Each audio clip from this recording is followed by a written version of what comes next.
ہم بات کریں گے پاکستان کی سیاسی صورتحال پر. پاکستان کی سیاسی صورتحال ہر روز ایک نئی کروٹ لیتی ہے، نیا پہلو بدلتی ہے، اور اس پر تجزیہ کرنا، تبصرہ کرنا اگرچہ بہت آسان کام ہے لیکن خاصا مشکل بھی ہے. یعنی اس حوالے سے کہ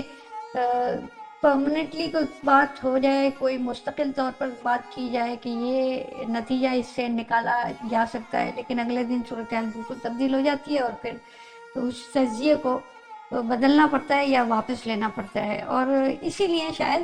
ہر آدمی پاکستان میں تجزیہ کار بن گیا ہے، اور وہ اپنی اپنی مرضی سے، اپنے انداز سے 2 ویلاگ دیکھ کے، 3 ویلاگ دیکھ کے ایک تجزیہ نیا کر دیتا ہے اور صورتحال کو ایک نئی سمت میں دھکیلنے کی کوشش کرتا ہے. اب ہم بات جو کرنا چاہتے ہیں آج عمران خان کے حوالے سے، یقیناً وہ اس وقت ٹاک آف دا ٹاؤن ہے وہ آدمی، اور آج نہیں بلکہ برسوں سے وہ آدمی ٹاک آف دا ٹاؤن ہے. جب وہ حکومت میں تھا، جب حکومت میں اس سے پہلے آنے والا تھا جب بھی، اور اب جب وہ حکومت میں نہیں ہے گزشتہ 2-2.5 سال سے، تب بھی وہ ٹاک آف دا ٹاؤن ہے. یعنی اس کے علاوہ سیاسی گفتگو مکمل نہیں ہوتی. اس کی شخصیت کا ایک کرشمہ ہے، اور ایک اس کے اندر جو بھی غلط یا صحیح اس کے حق میں یا اس کے مخالفین جو بھی ہیں، وہ اسی کے گرد سیاست پاکستان کی گھومتی ہے. اب ایک نئی جو صورتحال پیدا ہوئی ہے فیض حمید کے گرفتاری کے بعد، اور فیض حمید کے خلاف کارروائی کے بعد، اس میں بار بار یہ بات کی جا رہی ہے کہ عمران خان کا بھی فوجی عدالتوں میں ٹرائل ہو سکتا ہے، اور فیض حمید وعدہ معاف گواہ بھی بن سکتے ہیں. اس کے علاوہ وہ بہت سارے ایسے حقائق پر سے پردہ اٹھا سکتے ہیں کہ جو عمران خان کی طرف لیڈ کر سکتے ہیں حالات، اور عمران خان کو فوجی عدالت میں ٹرائل کیا جا سکتا ہے. اب اس میں بڑا اہم پہلو ہے کہ اگر فرض کر لیجئے کہ عمران خان کا فوجی عدالت میں ٹرائل ہوتا بھی ہے اور انہیں وہاں پر مجرم ڈکلیئر کر کے ان کو سزا دے بھی دی جاتی ہے، تو اس کے بعد بھی معاملہ ختم تو نہیں ہوتا. پھر بھی ایک راستہ عمران خان کے پاس موجود ہے کہ وہ اسلام آباد ہائی کورٹ میں جائیں، اپیل کریں، اور اس کے بعد بھی ایک راستہ موجود ہے کہ سپریم کورٹ آف پاکستان میں جائیں، وہاں اپیل کریں. اور وہاں امکانات اسی بات کے ہیں، اس لیے کہ ٹلٹڈ ججز موجود ہیں جو جن کی رائے آزادانہ نہیں ہے، اور اس میں نظر آتا ہے کہ ان کا جھکاؤ کسی طرف ہے، یا ان کا جھکاؤ حکومت کی طرف ہے، یا ان کا جھکاؤ جو ہے وہ عمران خان کی طرف ہے یا PTI کی طرف ہے. تو یہ حقیقت ہے. بہرحال اس کو ہمیں تسلیم تو کرنا چاہیے، اور اس کے بغیر چارہ بھی نہیں ہے اس کو تسلیم کیے بغیر. اور حقیقت اگر اس طرح تلخ ہے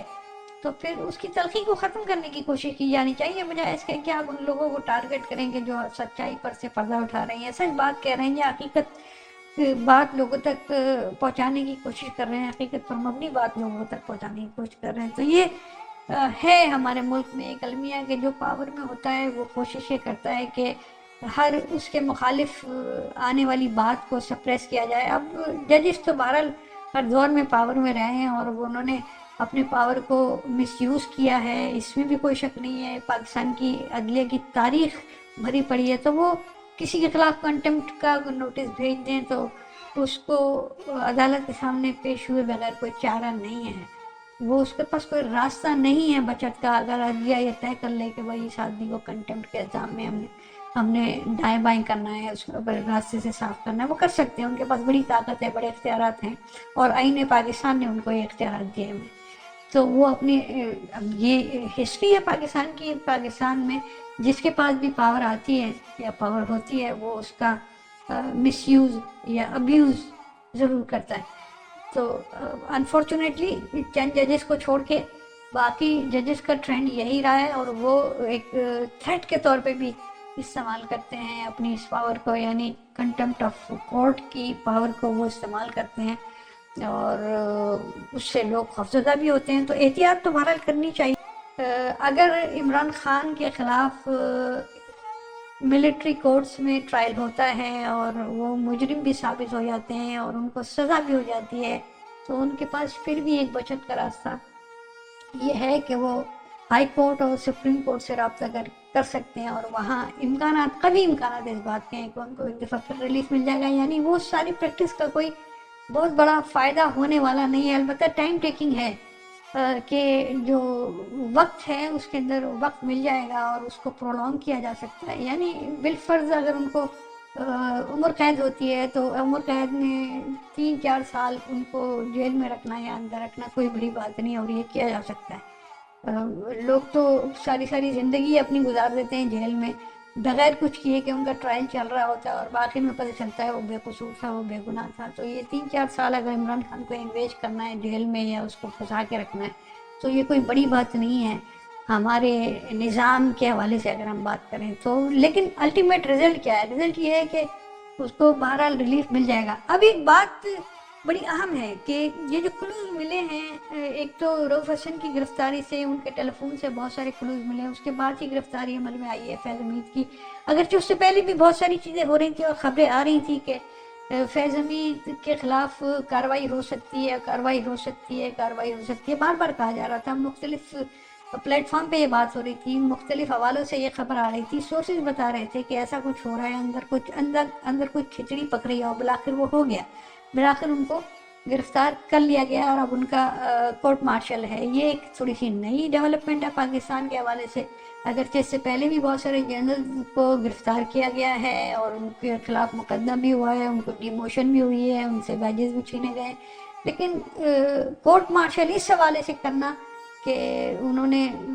میوٹنی کی، بغاوت کرنے کی کوشش کی، تو یہ ایک پہلا واقعہ شاید پاکستان کی تاریخ کا ہے اور بڑے لیول پر ہے. اور اس میں بھی کوئی شک نہیں ہے کہ جنرل فیض حمید بڑے بااختیار، بڑے طاقتور جنرل پاکستان کی تاریخ میں رہے ہیں، اور انہوں نے اپنے جو ٹینیور ہے اس میں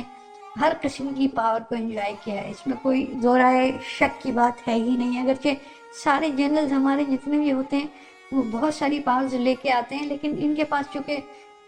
چومکھی قسم کی ان کے پاس طاقت تھی، ادھر بھی تھی ادھر بھی تھی، ادھر سے وہ ابیوز کرتے تھے طاقت کو، کچھ انکروچ بھی کرتے تھے وہ طاقت کو، یعنی اپنے اختیارات کو انکروچ کرتے تھے، دوسرے کے اختیارات کم کر کے اپنے اختیارات بڑھا لیا کرتے تھے. تو اس طرح بھی وہ کام کرتے رہے. تو اب ایک نیا سینیریو ڈیولپ ہو رہا ہے کہ کیا کیا انفارمیشن اس وقت ملٹری کورٹ کے پاس آ گئی ہیں اور کیا کیا انفارمیشن جو ہے وہ گیدر کی جا رہی ہیں. اور ایک فون ہوتا تھا بلیک بیری فون، اگر آپ کو یاد ہو عمران خان کا، اور اس کا بڑا چرچا تھا اس بلیک بیری فون کا، اور اس میں بڑے راز پنہا ہیں، راز چھپے ہوئے ہیں. اس بلیک بیری فون کے حوالے سے بات ہو رہی ہے کہ یہ بھی اب کسی کے ہاتھ لگا ہے اور اس میں بھی کچھ چیزیں، بلکہ بہت ساری چیزیں ایسی ہیں کہ جو عمران خان کے خلاف 100% جائیں گی اور وہ عمران خان کے خلاف ان کو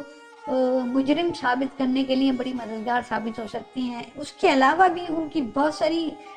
اخلاق سے گری ہوئی گفتگو اس کے اندر موجود ہے، اس کا ریکارڈ موجود ہے، اور ان کے کنیکشن، بہت سارے ریکارڈز، بہت سارے جو ان کی کنورسیشنز ہیں جو انٹرنیشنل فگر سے اور ان سے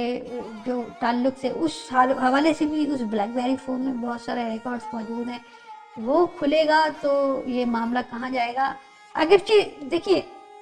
جو حقیقت ہے اس کو تسلیم کرنا چاہیے، اور حقیقت یہ ہے کہ اس وقت لوگ عمران خان کے خلاف کوئی بات سننا نہیں چاہتے، اور جو بات بھی ہوتی ہے وہ عمران خان کے خلاف ایک سازش قرار دے کر اس کو ختم کر دیا جاتا ہے. یہ حقیقت ہے کہ عمران خان ایک پاپولر شخصیت ہیں، ایک لوگوں کی نظر میں ان کا مقام، درجہ، اور جو ان کے کام ہے یا ان کی شخصیت ہے، اس کا ایک خاص مرکز ہے، اور اس مرکز سے لوگ اس کو نیچے آتا ہوا دیکھنا نہیں چاہتے. اگرچہ جب عمران خان حکومت میں تھے اس وقت ان کا گراف، پاپولیرٹی کا گراف، اور ساری ان کی جو باتیں تھیں وہ نیچے آ گئی تھی اور لوگ ان کے خلاف ہو گئے تھے. جیسے جیسے وقت گزرا، جب وہ حکومت میں تھے تو لوگ ان کے خلاف ہوتے چلے گئے، اور بلدیاتی انتخابات کا جب وقت آیا، کے پی کے میں اپنی جو ان کی بیسک کانسٹیٹنسی ہے وہاں سے بھی وہ بلدیاتی الیکشن ہار گئے تھے پہلے مرحلے میں. تو ان کو بڑا افسوس ہوا تھا جب وہ پرائم منسٹر تھے، تو ان کو بڑا افسوس اور حیرت ہوئی تھی اس پر کہ بھائی میں یہ الیکشن کیسے ہار سکتا ہوں، اور یہ تو میں ہار ہی نہیں سکتا، میں تو بہت پاپولر ہوں. لیکن حقیقت وہی تھی جو اس الیکشن کے رزلٹ تھے. پھر جب نیا سینیریو بنا، ان کی حکومت کو زبردستی ختم کیا گیا، طاقت استعمال کی گئی، ایم کیو ایم کو دائیں بائیں کیا گیا، اور بلوچستان کی پارٹی کو